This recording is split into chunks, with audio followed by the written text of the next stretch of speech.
But just because you're the first doesn't necessarily mean you're the best. And I say that to say, if there's one thing that we know about Dodge is when they push the envelope and they're the first to something, it's revolutionary, but it has its shortcomings.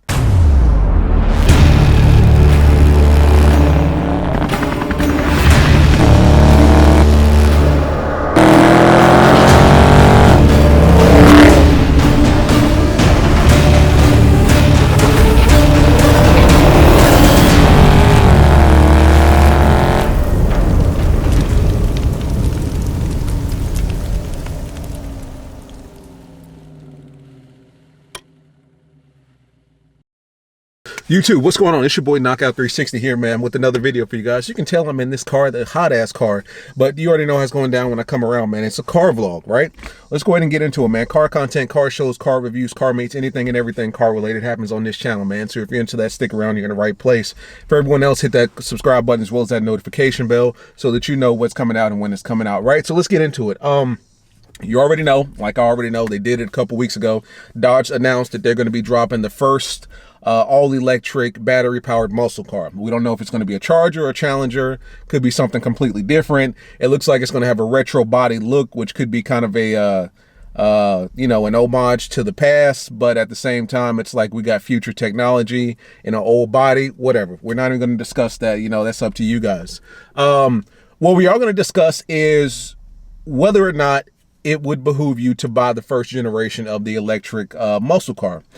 The reason that I pose that question is, you know, like I know, that when it comes to first, Dodge is, you know, they over the top with it. They do all kinds of crazy stuff. They always pushing the envelope. I mean, the Hellcat, 700 horsepower. That's my car lock going off. 700 horsepower Hellcat, which was revolutionary. 840 horsepower Dodge Demon, which was once again revolutionary. Wide body Charger. We've got the most powerful sedan ever built in America. So they're the first at a lot of things. But just because you're the first doesn't necessarily mean you're the best. And I say that to say, if there's one thing that we know about Dodge is when they push the envelope and they're the first to something, it's revolutionary, but it has its shortcomings.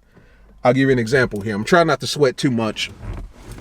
Like I said, I'm in this hot ass car, guys. Like, I'm legit just in the middle of the sun right now. But let me give you an example. I'm gonna give you 3 examples. The first example, the Hellcat. When the Hellcat first dropped in 2015, the Charger and the Challenger, what were the major issues? Most owners, if not all of the owners at some point or another, had issues with the supercharger bearings. The supercharger bearings under the hood. Most people were having these issues within 1,700 miles, some within 3,000, some within 5. But regardless, at some point or another, they had some sort of engine bearing problems, supercharger bearing problems, whether supercharger and then just kind of the bearings that, you know, secure it and hold it down or whatever. They were having issues with those. So there were recalls. All of those Hellcat owners had to bring their cars back to Dodge and have them take care of that. Of course, it was all under warranty and taken care of. But that was one of those things where Dodge dropped the ball from the manufacturing plant when it comes to producing a quality, I guess, supercharger bearings, you know, product or whatever the case may be. I think Dodge was in such a hurry to get the product out that maybe they dropped the ball when it came to the quality control of the supercharger bearings, right? That's public knowledge. That's not something that's new. I mean, a lot of owners went through that in 2015 when they bought the first gen of the Hellcats. Mind you, first generation of the Hellcats, there was a lot of recalls due to that supercharger bearings problem, right? Okay, took care of that, no problem. Like I said, that's all under warranty. You bring it back, they'll fix it, no problem. The next issue that Charger or Dodge had was with my particular car, the 2020 Dodge Charger wide bodies. We had wheel bearing problems. We had rotor problems, right? Not necessarily problems that affected the performance, but if you know anything like me and you went through what I went through, it was extremely annoying. And in other words, what I'm saying is when we would slow down or turn at a high speed, turn at a low speed, you would hear clicking. You would hear a very loud clicking noise under the wheels. The front wheels only, not the back, only the front wheels. You would hear a very loud clicking noise, right? I told you guys I'm gonna try not to fucking melt here. you would hear very loud clicking noise. You would have to, in my case, I'm going to speak subjectively here, I had to take my car back to Dodge. They replaced the wheel bearings with some brand new ones, right? 2020, because I bought my car in March of 2020, and they had just dropped the wide bodies around, I want to say like February, man. I might have been like, I know for a fact that in Charlotte, I was the one of three to have a wide body charger. You know what I'm saying? But needless to say, first gen wide body charger, SCAT PACK, I got one. Wheel bearing issues. I took it to Dodge. They replaced the wheel bearing issue. I went away for about a month, came right back. Took it to Dodge again.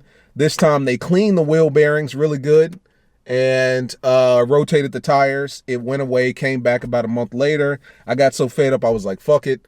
And needless to say, I haven't heard the sound since. It's gone, you know, and maybe it was just one of those things that you need to work it in, but it went away. So that's issue number 2. Issue number 3, this is Dodge first electric car, period. They've done some stuff with the e-hybrid system with the Rams. Obviously, Ram and Dodge is 2 different entities, but I mean, you know, of course, they're one and the same, all under Stellantis. They've done some things with the e-torque 5.7 liter Ram. That's literally about as close as to electric that Dodge has ever gotten, or even hybrid that Dodge has ever gotten. So this muscle car, this first generation all electric battery powered muscle car, will literally be Dodge's first experience with an all electric platform. And then not to mention, this is not just a regular all electric platform. If this was just a 200 horsepower Chevy Volt type of situation, 300 horsepower Ford Mustang Mach-E, then it wouldn't be a problem. To my understanding, based on reports and what we've been talking about, Dodge is talking about putting down somewhere between 800 to 900 horsepower. So we're talking about a 900 horsepower, first gen, all electric, battery powered muscle car coming from Dodge, a company that has never made anything electric. The only electric thing that happens with these cars is when you turn the damn ignition on, lights and shit pops up, lights and noises pops up. That's about as electrical as Dodge has ever gotten.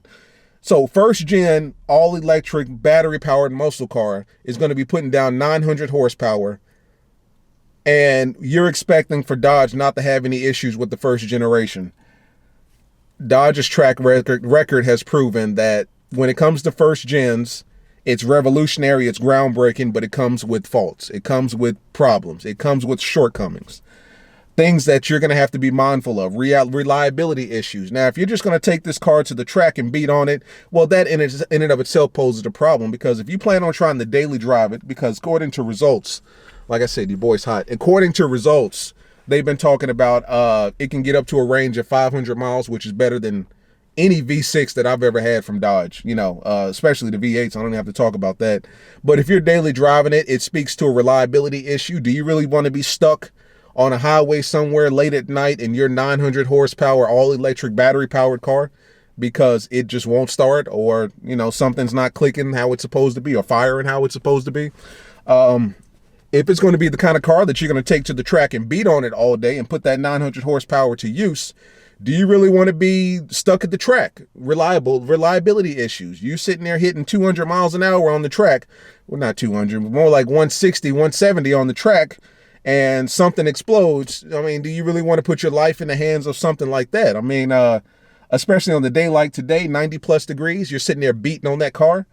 I don't know how electric cars work as far as temperature is concerned. I mean, I would assume, you know, almost like a liquid cooled CPU computer or something, it would have some sort of cooling feature that's, you know, state of the art, revolutionary, or whatever.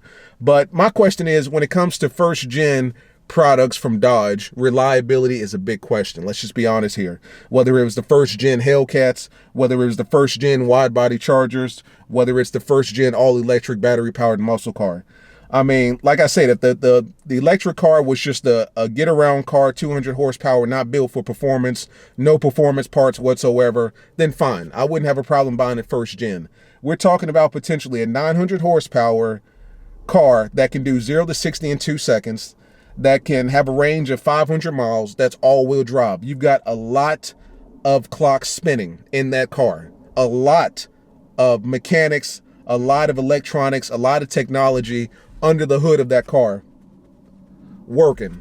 So many things can go right and look great if it goes right, but so many things can go wrong. And I would assume that what can go wrong is very expensive. Now, my question to you is, we've already talked about, you know, if the electric Hellcat or electric Dodge muscle car is more powerful than a conventional V8, it's a no-brainer. You know what I'm saying? Let's just keep it real. It's a no-brainer. But at the same time, knowing that and taking everything that we just talked about into account, do you really want to risk purchasing an expensive first-gen muscle car, all electric, battery powered, and have reliability issues in the long run? I don't know. But you know, like I know Dodge, you know, groundbreaking work, but when it comes to first generations, there's issues to be had, you know? So that's my question to you guys. You know, are you going to buy the first gen all electric muscle car? Talk to me. It's your boy Knockout 360, man. See you the next one. Peace.